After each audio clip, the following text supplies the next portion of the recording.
Hello everyone, today I'd like to show you how to write some basics. You and me.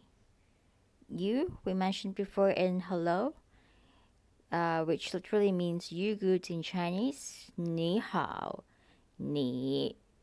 You means ni.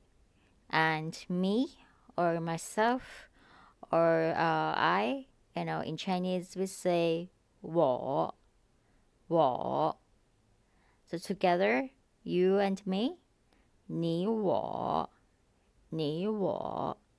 Again, we pronounce the first character 你 as the second tone because the second character 我 is of the third tone as well.